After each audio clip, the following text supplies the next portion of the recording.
Hello दोस्तों, how are you. आप लोग कैसे हैं? उम्मीद करता हूँ कि आप लोग बहुत ही अच्छे हैं। अगर आप लोग इस चैनल पर नए हैं तो हमारे इस चैनल को सब्सक्राइब और इस वीडियो को लाइक और शेयर ज़रूर से कर दीजिएगा, जिससे आप लोग इस चैनल के आप बहुत आसानी से पढ़ सकें। चलो वीडियो को स्टार्ट करते हैं। आज हम पढ़ने वाले हैं मैथ का पहला चैप्टर, जिसका नाम है वास्तविक संख्याएं। पार्ट एक, जिसका नाम है वास्तविक संख्याएं।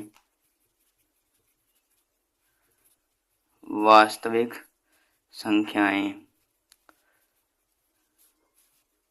संख्याएं मुख्य दो प्रकार की होती हैं। संख्याएं कितनी प्रकार की होती हैं? संख्याएं मुख्य दो प्रकार की होती हैं, वास्तविक और काल्पनिक। वास्तविक वास्तविक संख्याएं और काल्पनिक संख्याएं। काल्पनिक संख्याएं। और वास्तविक संख्याएं हमें क्लास 10th में पढ़नी है और काल्पनिक संख्याएं क्लास 11th और 12th में पढ़ने के लिए मिलेंगी। और चलो हम अभी के लिए वास्तविक संख्याएं ही डिस्कस करेंगे। वास्तविक संख्याएं भी मुख्य दो प्रकार की होती हैं। पहली परिमेय संख्या, दूसरी अपरिमेय संख्या। दूसरी अपरिमेय संख्या होती है। और परिमेय संख्या कौन कौन सी होती हैं? जैसे कि P बटा Q के रूप में जो संख्याएं लिखी जा सकें वे परिमेय संख्याएं कहलाती हैं, यानी कि वास्तविक संख्याएं कहलाती हैं। और जैसे कि -1/2 √4 भी एक परिमेय संख्या है, क्योंकि जब √4 को बाहर निकालेंगे तो 2 आएगा, तो यह 2 के नीचे 1 होगा, इसलिए यह परिमेय ही संख्या है। और 0.25, इसलिए ये भी परिमेय संख्या है, क्योंकि जब पॉइंट हटाएंगे 100 नीचे आएगा। और 0.3 बार, ये भी एक परिमेय ही संख्या है, क्योंकि यह अशांत और आवृत्ति है। अशांत और आवृत्ति संख्या है। और 3.333 ये कैसी संख्या है? अशांत संख्या है, जो कि बहुत ही इम्पोर्टेंट बातें बता रहा हूँ, इन पर ज़रूर से गौर करना है, ठीक है। और अपरिमेय संख्या वे संख्याएं होती हैं जो कि जैसे कि पाई, ये बोर्ड एग्जाम में अक्सर का पूछी जाती है। पाई, √3, √5, जो कि वे अपरिमेय संख्या होती हैं जो रूट के बाहर नहीं निकलते हैं। और परिमेय संख्याएं वे होती हैं जो रूट के बाहर आ जाती हैं, उन्हें परिमेय संख्या कहते हैं। और जैसे कि यहाँ पे शांत है और 3.3003000 एक बार 0 बढ़ता ही जा रहा है, इसलिए यह अशांत और अनावृत्ति संख्या है। इसकी आवृत्ति नहीं बल्कि एक 0 बढ़ रहा है, इसमें आवृत्ति हो रही थी, इसलिए यह शांत और आवृत्ति थी। और जैसे कि अन्य संख्याएं भी होती हैं, अन्य संख्याएं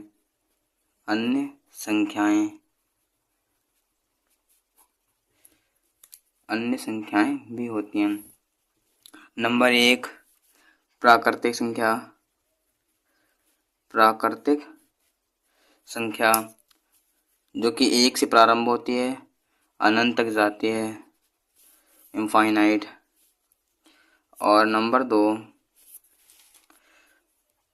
पूर्ण संख्या 0 से प्रारंभ होती है और अनंत तक जाती है, यानी कि इनफाइनाइट। नंबर 3, पूर्णांक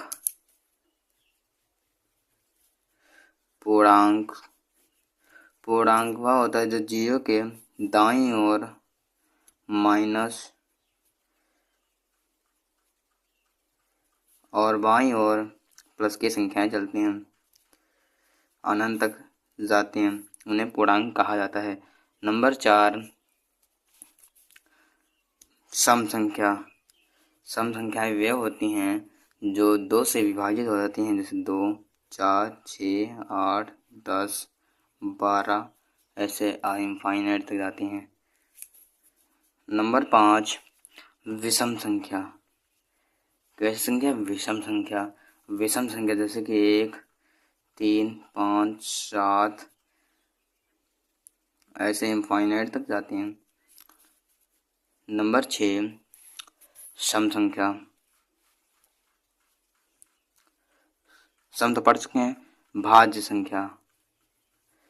भाज्य संख्या वह होती है जो 2 से विभाजित हो जाती है और अन्य संख्याओं से विभाजित हो जाती हैं, जैसे कि 4, 6, 8, 9 और इनफाइनाइट तक जाती हैं। नंबर 7 अभाज्य। अभाज्य संख्या। अभाज्य संख्या वे होती हैं जो खुद से और 1 से विभाजित होती हैं, जैसे कि 2, 3, 5, 7 इनफाइनाइट तक जाती हैं। और नंबर 8 सहभाज्य। सहभाज्य संख्या वह संख्याएं होती हैं जिनका मात्रा लेने पर 1 आता है, जैसे कि 8, 25 इन दोनों का मात्रा लेंगे तो 1 आएगा, और 2, 5 इन दोनों का भी आएगा, 11, 9 इसमें भी मात्रा 1 ही आएगा। इसे सहभाज्य संख्या कहा जाता है। और इस चैप्टर में फॉर्मूला होता है जो कि इस चैप्टर के बहुत ही इम्पोर्टेंट है। मतलब फॉर्मूले के बारे में बता देता हूँ। दो संख्याओं का गुणनफल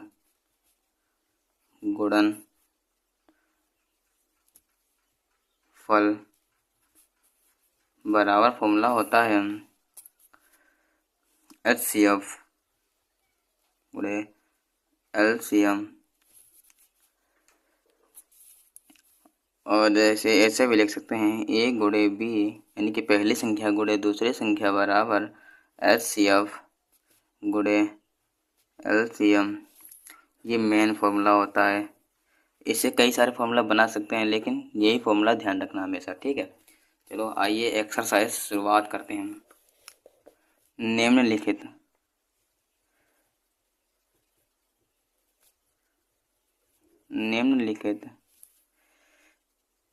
संख्याओं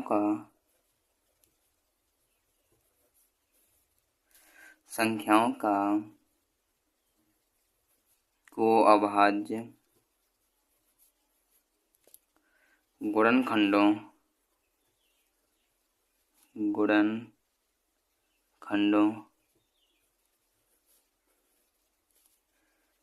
के रूप में गुणनफल के रूप में व्यक्त कीजिए। ये हमारे सवाल का टाइटल है। और पहला सवाल जो कि 140, इसके अभाज्य गुणनखंड करने हैं और गुणनफल के रूप में व्यक्त करना है। जैसे कि 140 के यहाँ पर सवाल हल लिखेंगे। हल 140 के अभाज्य गुणनखंड करने पर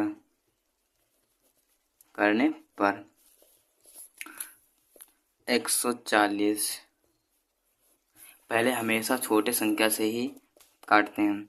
छोटी संख्या 2 है। 2 से तो 14, फिर 2 3 6 2 5 6 10, फिर 5 से तो 35 7, यानी कि 144 के गुणनखंड 2 गुणे 2 गुणे 5 गुणे 7। अब कह रहा है कि गुणनफल के रूप में व्यक्त कीजिए।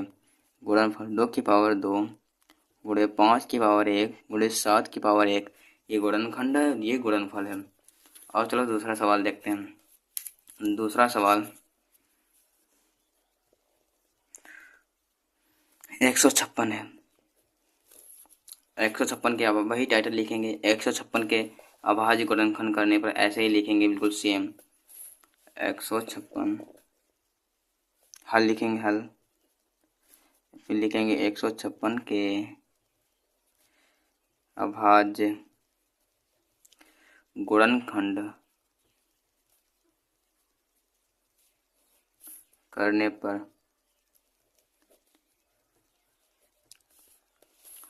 156 मैंने कहा कि सबसे छोटी संख्या से ही विभाजित करते हैं। जैसे कि 2 से 14 बचा 1, 2 8 16, फिर 2 से 2 3 6, फिर 2 9 18, फिर 3 से 3 1 3, 3 3 9, फिर 13 से। अब यहाँ पर लिखेंगे 156 बराबर 2 गुणे 2 गुणे 3 गुणे 13। अब गुणनफल के रूप में व्यक्त करना है। 2 की पावर 2 गुणे 3 की पावर 1 गुणे 13 की पावर, ये हमारा आंसर हो गया। और चलो तीसरा सवाल देखते हैं। तीसरा सवाल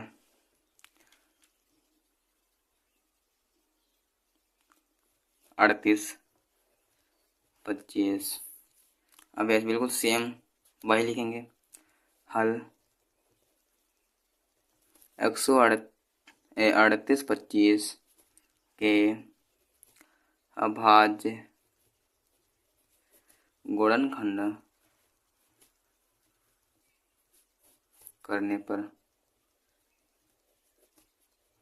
पर अब फिर से 38 25 पहले 3 से काटेंगे। 2 से कटेगा नहीं क्योंकि विषम संख्या पीछे है। 3 से देखे थे। 3 1 3, 3 2 6 बचे 2, 3 से 21 फिर 15, 3 1 3, 3 2 6, 3 से 21 बचा 1 तो 15। फिर 3 से देखते हैं। 3 चौक 12, 3 2 6, 3 15। फिर 5 से देखते हैं। 5 40, 5 25। फिर 5 से 5 1 5, 5 से 35 फिर 17। ठीक है। और ऐसे लिखेंगे 38 25 बराबर 3 गुणे 3 गुणे 5 गुणे 5 गुणे 17। ठीक है। अब गुणनफल के रूप में 3 की पावर 2 गुणे 5 की पावर 2 गुणे 17 की पावर 1। चौथा और पांचवा सवाल आप लोग कर लेंगे। चौथा और पांचवा सवाल ये नोट कर लो, आप लोग कर लेना। चौथा सवाल 5005। पांचवा सवाल 17 42 29। ये दोनों सवाल होमवर्क हैं। अगर आप लोग चाहते हैं कि इस चैनल पे फ्री में नोट्स मिले तो आप लोगों को साइड में एक वीडियो दिख जाएगा लास्ट में, या डिस्क्रिप्शन में लिंक मिल जाएगी, उस पर चले जाना। आप लोगों को फ्री में नोट्स प्रोवाइड कर देंगे। चलो आइए दूसरा सवाल देखते हैं। दूसरा सवाल का टाइटल यह है, पूर्णांकों के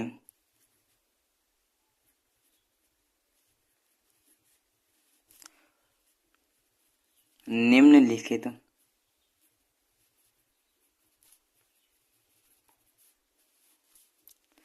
युग्मों के HCF और LCM ज्ञात कीजिए।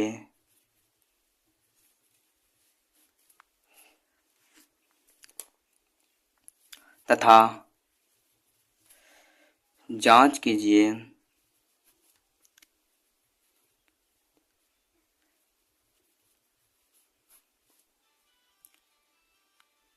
कि दो संख्याओं का गुणनफल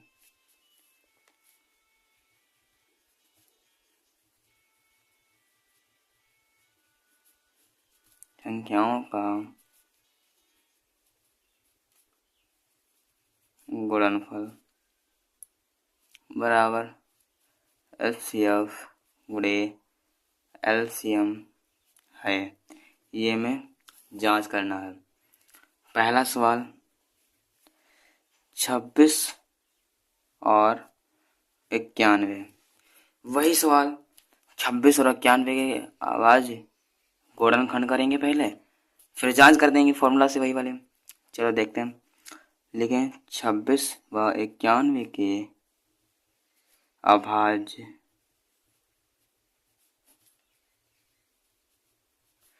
गुणनखंड करने पर 26 के हमेशा छोटी संख्या से ही विभाजित करेंगे। 13, फिर 13 से कट गया। इधर 91 7, फिर 13 से कट गया। लिखेंगे 26 बराबर 2 गुणे 13 और 91 बराबर 7 गुणे 13। अब एचसीएफ क्या होता है? एचसीएफ उसे कहते हैं जो कॉमन मिलता है। एचसीएफ बराबर, इसमें कॉमन 13 मिला है तो 13 लिखेंगे। और क्या कहते हैं ना, एलसीएम कॉमन के साथ साथ जो बाकी संख्याएं होती हैं वो भी लिखी जाती हैं। 2 गुणे 7, अब इनकी गुणा करेंगे तो 182 आएगा आंसर। अब जांच करना है इनको। फॉर्मूला क्या पढ़ा था हम लोगों ने? दो संख्याओं का गुणनफल, दो संख्याओं का गुणनफल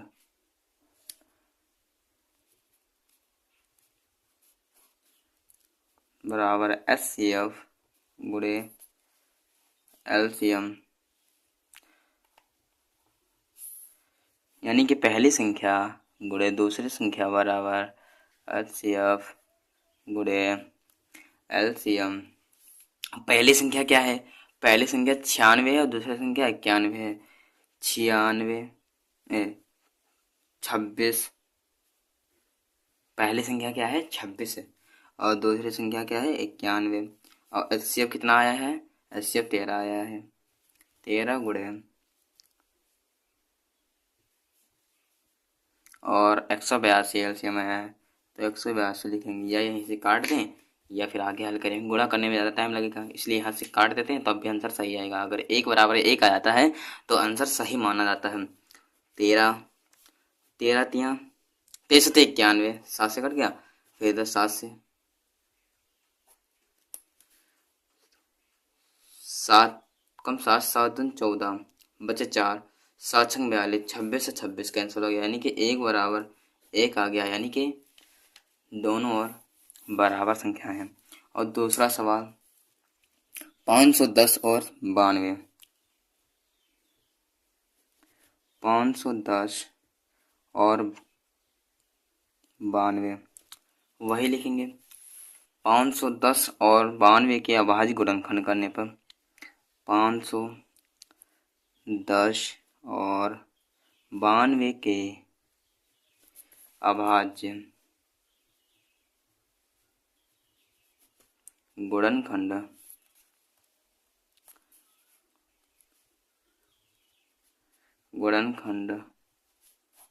करने पर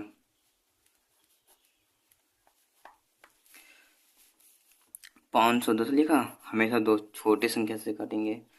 2 दूनी 4, यहाँ बचा 11 हो गया, 2 पंचे 10, 2 पंचे 10, फिर 3 से काटेंगे, 3 वर्ड 24, 15, फिर 5 से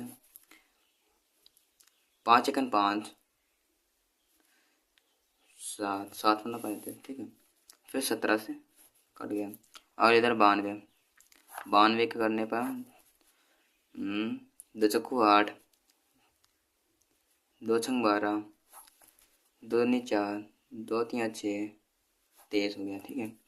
अब यहाँ पर लिखे कि 510 बराबर 2 गुणे 3 गुणे 5 गुणे 17 और 92 के गुणनखंड करने पर क्या है, 2 गुणे 23। अब यहाँ पर फॉर्मूला क्या होता है, फॉर्मूला हम लोगों ने पढ़ा है, दो संख्याओं का गुणनफल, दो संख्याओं का गुणनफल बराबर HCF गुणे LCM, ठीक है।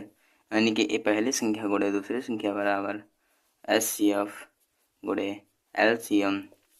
पहली संख्या 510, दूसरी संख्या 92। अब हमने HCF तो निकाला नहीं, HCF होगा HCF बराबर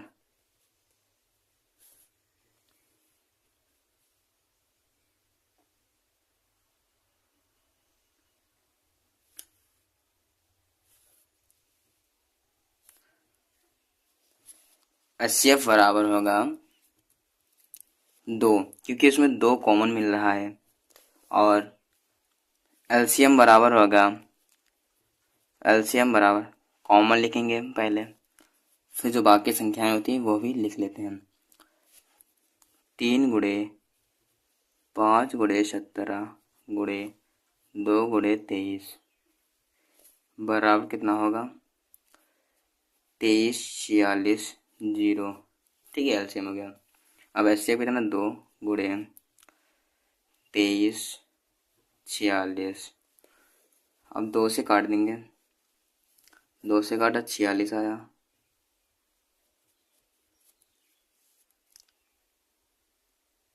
ठीक है। 23 से काट, फिर 2 से काटा 23 आया, यहाँ पर 2 से काटा 2 एकन 2, फिर 2 एकन 2, 2 से 14, 2 3 6, फिर 0, फिर 2 से काटा 255, फिर इधर भी 2 से काटा 58, 23 उड़ा देंगे तो यहाँ पर 255 बचेगा, 255 55 कैंसिल, 1 बराबर 1, यानी कि ये भी प्रूफ हो गया। और तीसरा सवाल देखते हैं, वो भी लास्ट सवाल है। तीसरा सवाल 36 और 54, 336 336 54, वही तरीका 336 54 के अभाज्य गुणनखंड करने पर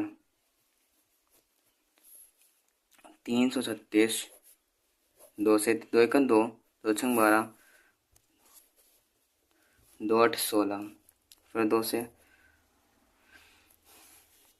2 8 16, 2 चक्कू 4, चक्कू 8, फिर 2 चक्कू 8, 2 दूनी 4, फिर 2 से 21 आया, फिर 3 से 23 7 से, फिर यहाँ पे 54, 2 से 27, फिर 3 3 नाम 27, 3 से, फिर 3 से, ठीक है। अब हम लिखेंगे 336 बराबर 2 गुणे 2 गुणे 2 गुणे 2 गुणे 3 गुणे 7 और 54 बराबर 2 गुणे 2 गुणे 3 गुणे 3। क्या कॉमन मिला है, 3 कॉमन मिला और 2 कॉमन मिला, ये क्या एचसीएफ हो गया। एचसीएफ बराबर 2 कॉमन मिला और 3, यानी कि 6। और एलसीएम बराबर, एलसीएम 6 गुणे 2 गुणे 2 गुणे 2 गुणे 7, इधर 3 गुणे 3 गुणे 3 गुणे 3 बराबर 2 दूनी 4, रकम 4 4 दूनी 8, 8 क्या 24, 24 लिखा, 6 3 18, 18 गुणे 24 गुणे 7, 18 कम 18 18 सत्ते 18 18 चौक 72, 18 पचे 90, 18 चौका 108, 18 सत्ते 126, 126 गुणे 24। यहाँ पे चलो गुणा करते हैं। 126 गुणे 24, 24 हासिल 2, रकम 4 4 दूनी 8, 8 2 10 हासिल 1, 4 1 4 4 1 5 गुणे 6 दूनी 12 हासिल 1, 2 दूनी 4 4 1 5 2, 4 2 3 यानी कि 30 24 यानी कि एलसीएम आ गया। अब इनकी जांच करते हैं। जांच पहले संख्या गुणे दूसरी संख्या बराबर एचसीएफ गुणे एलसीएम। और पहली संख्या क्या थी 336 गुणे दूसरी संख्या क्या थी 54 बराबर एचसीएफ क्या है 6 गुणे एलसीएम क्या है 30 24, 6 नाम 54, इधर 2 से काटते हैं, 2 एकन 2 168 आ जाएगा। इधर 2 से काटते हैं, 2 एकन 2, 2 पंचे 10, 2 एकन 2 2, फिर 2 से काटते हैं 84, इधर भी 2 से, 2 से 14, 2 पंचे 10, 2 छंग 12, फिर 2 से 42, फिर इधर 2 से काटते हैं तो आएगा 2 3 6 बचा 1, 2 से 14, 2 8 16, ठीक है।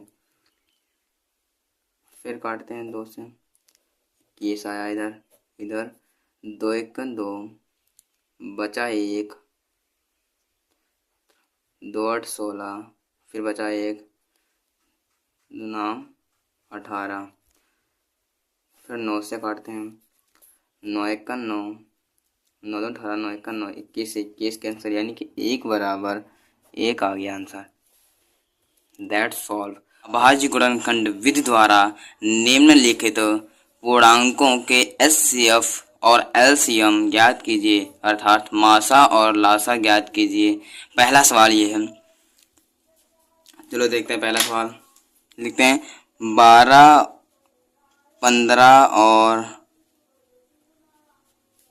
21 के अभाज्य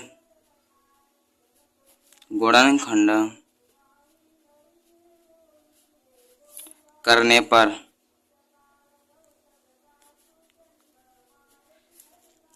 12 के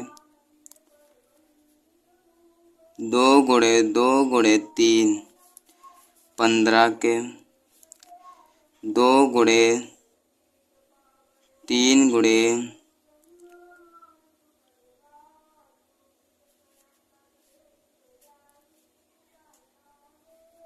3 गुणे 5 15, 21 के 7 21 या 3 7 21, ठीक है। अब इसमें एचसीएफ क्या है, एचसीएफ निकालना है पहले। एचसीएफ एचसीएफ क्या है, इसमें तीनों में कॉमन मिल रहा है, 3 लिख लिया, 3 ही एचसीएफ है। और एलसीएम बराबर 3 लिखा पहले, फिर गुणे 2 दूनी 4, 7 पंजा 35, फिर 4 तिया 12 गुणे 35, 12 पंचे 60 हासिल 6, बरकम 12, 12 दूनी 24, 12 तिया 36, 36 6,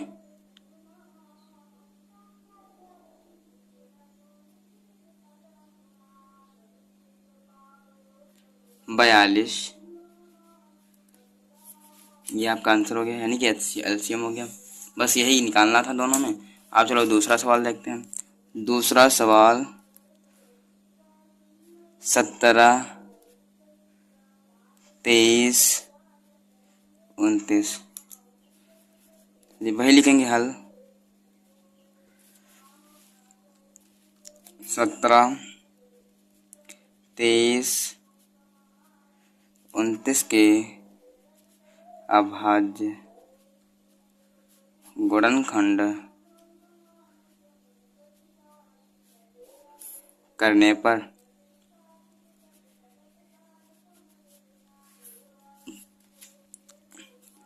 पहले 17 के 1 गुणे 17, फिर 23 के 1 गुणे 23, 29 के 1 गुणे 29। इसमें एलसीएम क्या है? इसमें एलसीएम पहले एचसीएफ क्या है? एचसीएफ 1 है और एलसीएम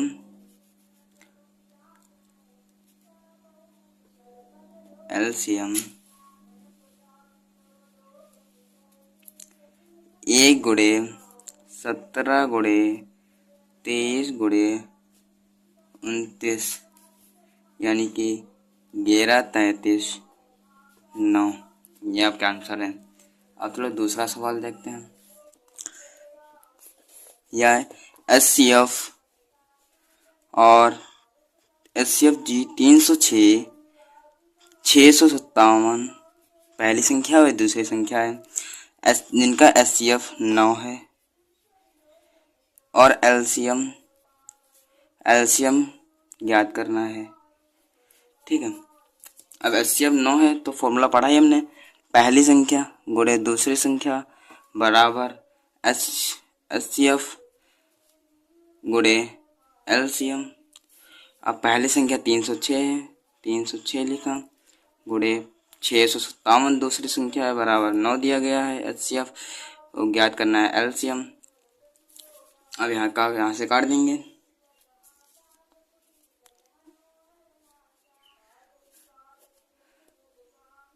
9 × 27 बचे 3, 9 × 36। फिर यहाँ पर एलसीएम बराबर 34 गुणे 657। अब यहाँ पर आंसर आएगा 22 33 8, ये आपका आंसर आ गया। अब चलो पांचवा सवाल देखते हैं।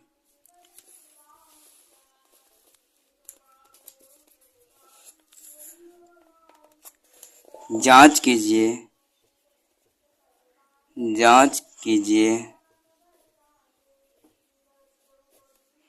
कि क्या किसी प्राकृत संख्या n के लिए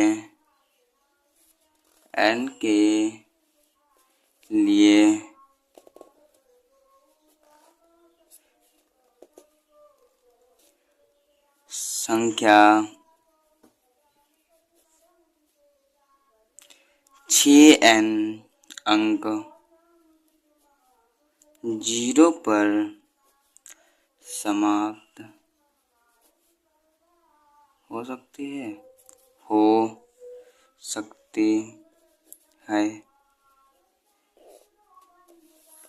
लिखते हैं हल। और इसमें कहा गया है जांच कीजिए कि क्या किसी प्राकृतिक संख्या n के लिए 6n अंक पर 0 समाप्त हो सकती है। अब संख्या क्या है? लिखेंगे 6 के अभाज्य गुणनखंड करने पर। ठीक है, अब 2 गुणे 3 आया 6 के अभाज्य गुणनखंड करने पर। अब लेकिन आना क्या चाहिए था? 2 गुणे 5 आना चाहिए तो 0 पर समाप्त हो सकते थे। अतः लिखेंगे 6 की पावर n 0 अंक पर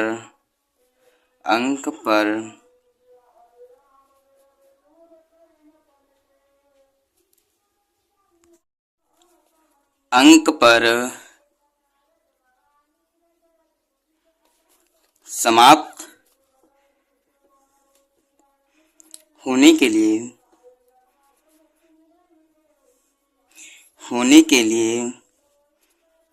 6 का मासा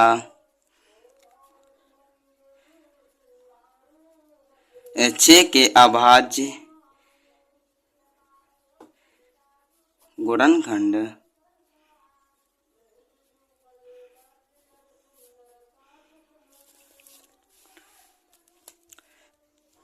2 गुणे 5 होने पर 6 की पावर n 0 अंक पर समाप्त हो सकती है परंतु 6 के अभाज्य गुणनखंड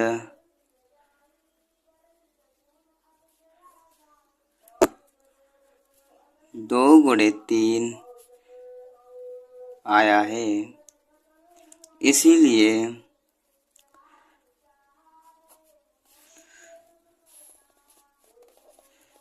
6 की पावर n 0 अंक पर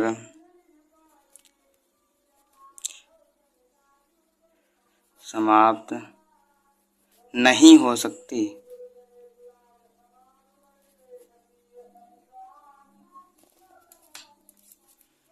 अब चलो छठा सवाल देखते हैं इस एक्सरसाइज का।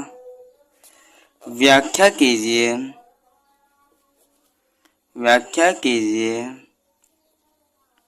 कि 7 गुणे 11 गुणे 13 प्लस का 13 और 7 गुणे 6 गुणे 5 गुणे 4 गुणे 3 गुणे 2 गुणे 1 प्लस का 5 भाज्य संख्याएं हैं, ये व्याख्या करनी है। अब चलो इसे भी हल करते हैं। हल लिखा नंबर हल।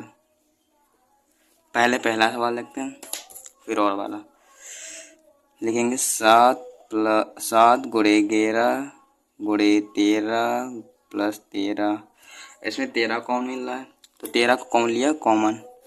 7 गुणे 11 गुणे 1 प्लस 1 13 77 एकन 77 और 77 एक 78, यानी कि 13 गुणे 78 आ गया। यहीं पे छोड़ देंगे सवाल। अतः लिखेंगे अतः यह भाज्य संख्या है। 7 गुणे 6 गुणे 5 गुणे 4 गुणे 3 गुणे 2 गुणे 1 प्लस का 5। अब इसमें 5 कॉमन मिल रहा है, 5 कॉमन ले लेंगे।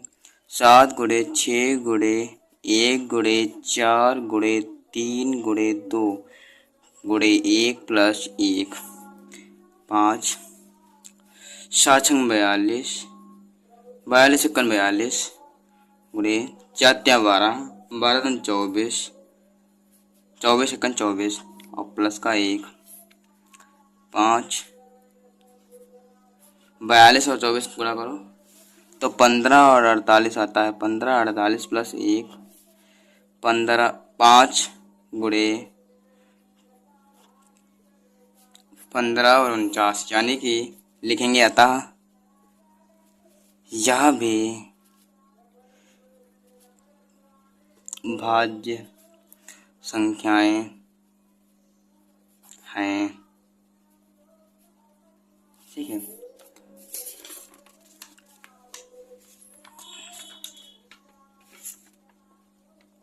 अब देखेंगे 7वां सवाल, जो कि इस एक्सरसाइज का 1.1 का लास्ट सवाल है। क्वेश्चन लॉन्ग लेकिन आंसर शॉर्ट है। तो 7वां सवाल देखते हैं। किसी खेल के मैदान के चारों ओर एक वृत्ताकार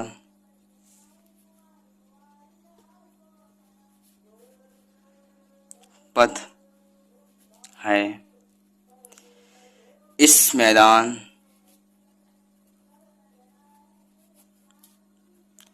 का एक चक्कर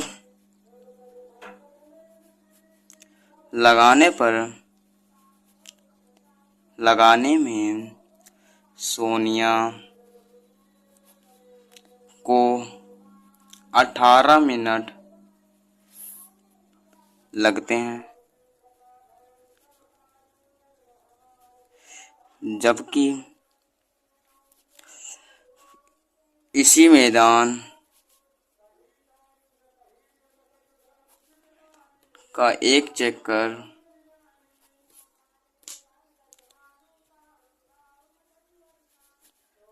लगाने में रवि को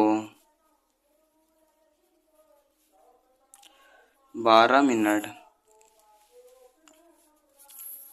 लगते हैं।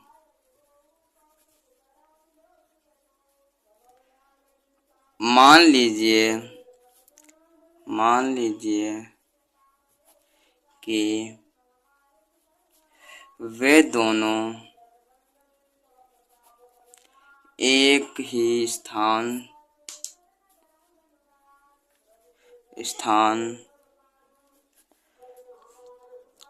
और एक ही समय पर चलना प्रारंभ करके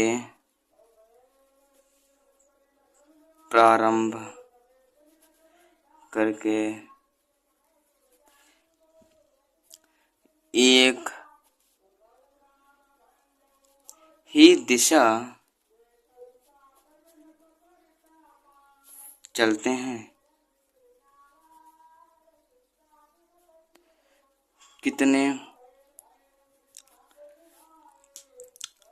कितने समय बाद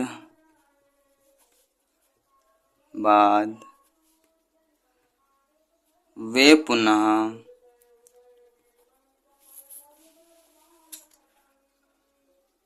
प्रारंभिक स्थान पर मिलेंगे। प्रारंभिक स्थान पर मिलेंगे। अब चलो सवाल को हल करते हैं। लिखा हल।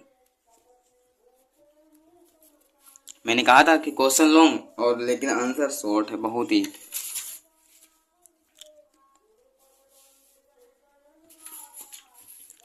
लिखेंगे हल।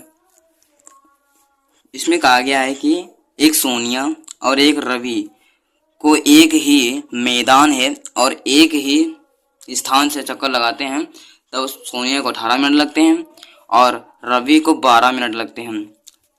तो इसमें लिखेंगे 18 व 12 के अभाज्य गुणनखंड करने पर 18 के गुणनखंड करेंगे तो 2 गुणे 3 गुणे 3 और 12 के 2 गुणे 3। इसमें पहले HCF निकालेंगे। जो कॉमन मिले, 2 कॉमन मिल रहा है और 3 कॉमन मिल रहा है, बराबर 6 मिनट। अब निकालेंगे HCF LCM।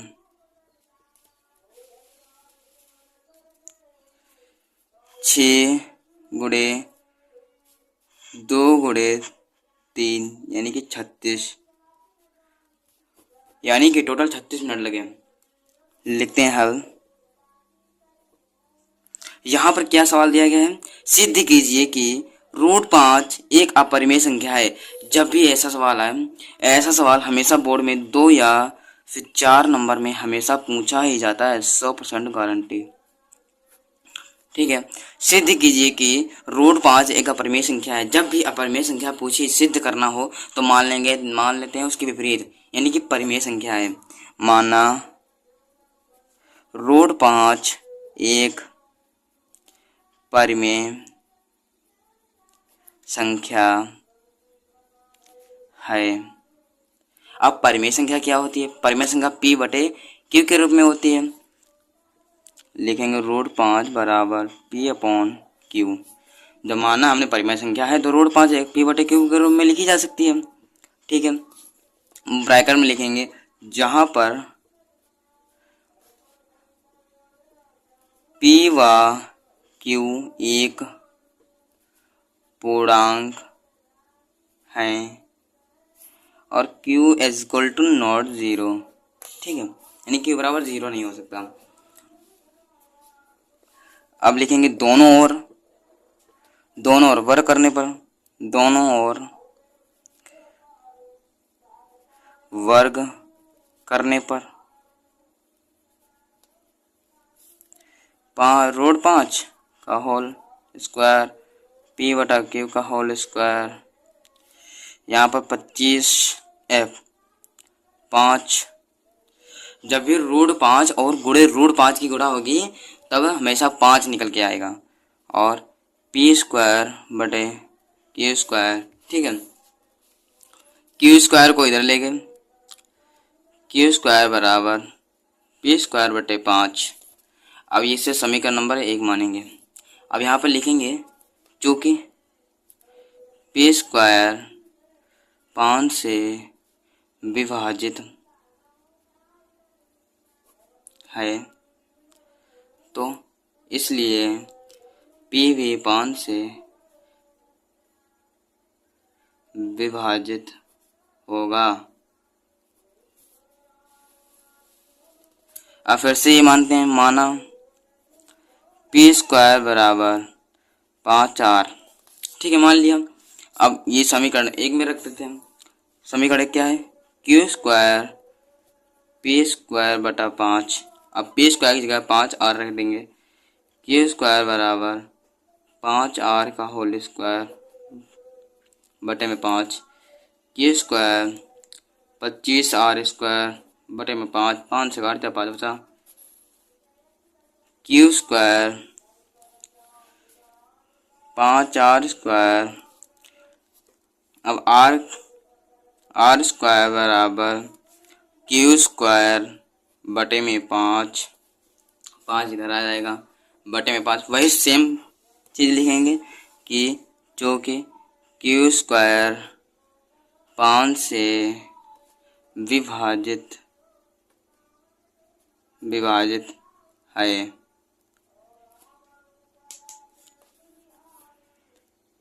तो इसलिए Q भी 5 से विभाजित होगा। आइए चलो दूसरा सवाल देखते हैं। विभाजित, लेकिन इसके आगे कुछ लिखना भी पड़ता है। चलो दिखाते हैं। लिखेंगे अतः यह हमारी विरोधाभास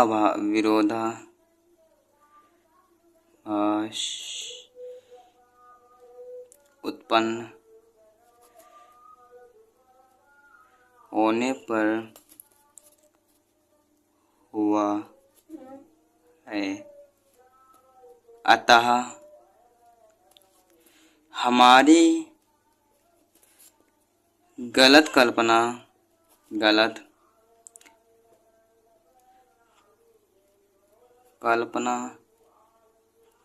के कारण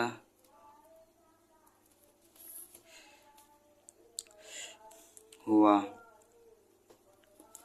और लिखेंगे अतः √5 एक अपरिमेय संख्या हो गया सवाल, सिद्ध हो गया। दूसरा सवाल है कि सिद्ध कीजिए, सिद्ध कीजिए कि 3+2 रूट 5 एक अपरिमेय संख्या है। वही हल लिखेंगे, हल लिखेंगे उपपत्ति। जब भी कोई सवाल सिद्ध करते हैं तो उपपत्ति हमेशा लिखते हैं। माना 3+2 रूट 5 एक परिमेय संख्या है। अब परिमेय संख्या p/q के रूप में लिखी जाती है। लिखेंगे 3+2 रूट 5 बराबर p/q। अब ये 3 इधर जाएगा तो 2 रूट 5 बराबर p/q -3 और q लाशा लेंगे। 2 रूट 5 बराबर p-3q/q, 2 इधर भेज देंगे। रूट 5 बराबर p-3q/2q। फिर लिखेंगे अतः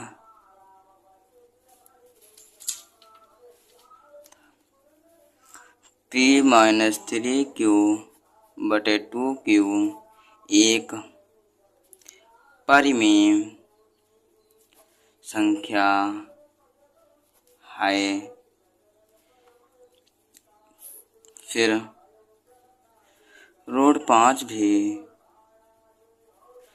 परिमेय संख्या होगी।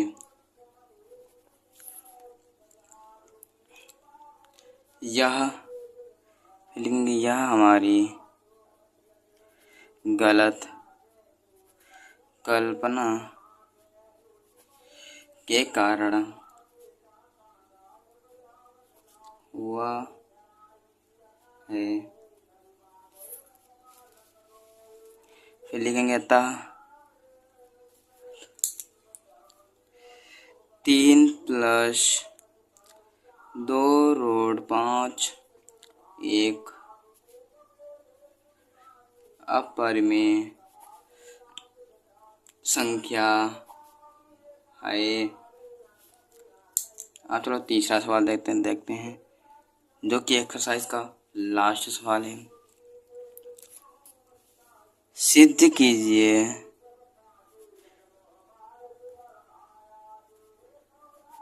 कीजिए कि निम्नलिखित संख्याएं अपरिमेय संख्या है। Number 1 root 2, number 2 7 root 5, number 3 6+√2।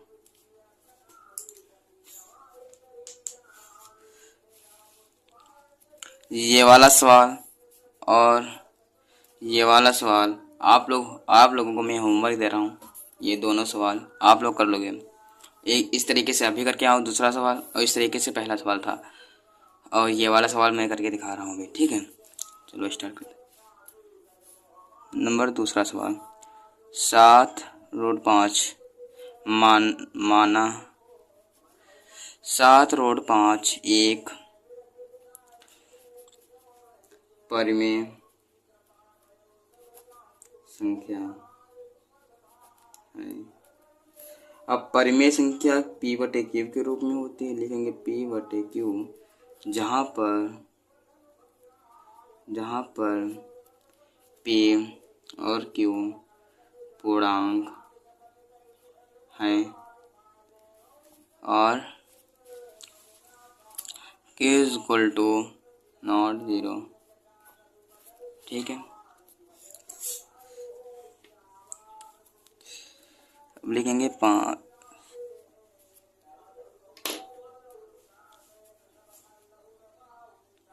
7 root 5 बराबर p/q। 7 को इधर भेज देंगे, 7 इधर आ गया और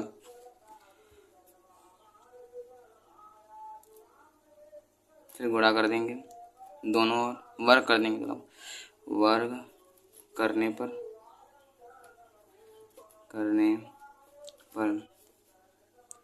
रूट 5 का होल स्क्वायर p/7 q का होल स्क्वायर 5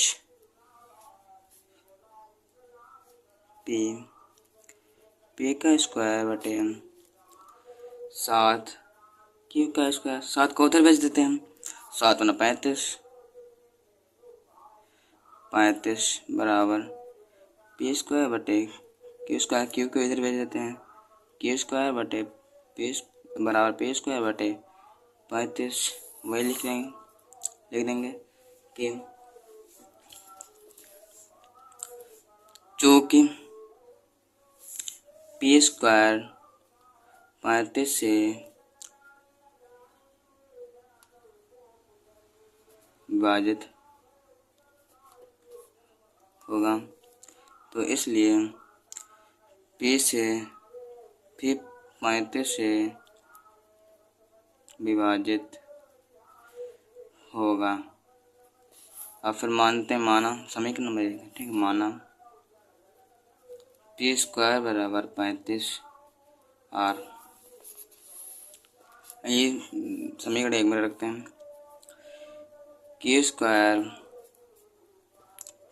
p स्क्वायर बटे 35, q स्क्वायर बराबर 35 गुणे 35 गुणे r स्क्वायर बटे में 35 से 35 कैंसल, तो यहाँ पर बचा q स्क्वायर बराबर 35 r स्क्वायर। r को इधर भेजा, q स्क्वायर 35 को नीचे लाया 35, वही सेम चीज़ लिखेंगे, जो कि q स्क्वायर बराबर q स्क्वायर 35 से विभाजित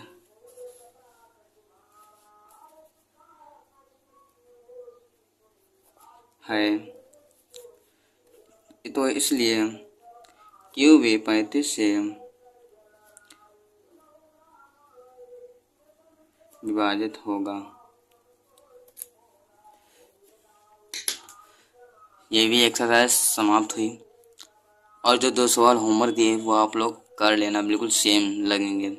अगर आप लोग चाहते हैं कि पाठ एक वास्तविक संख्या का या हर चैप्टर्स का नोट्स मिलता रहे, तो हमारे टेलीग्राम चैनल को ज्वाइन कर लेना।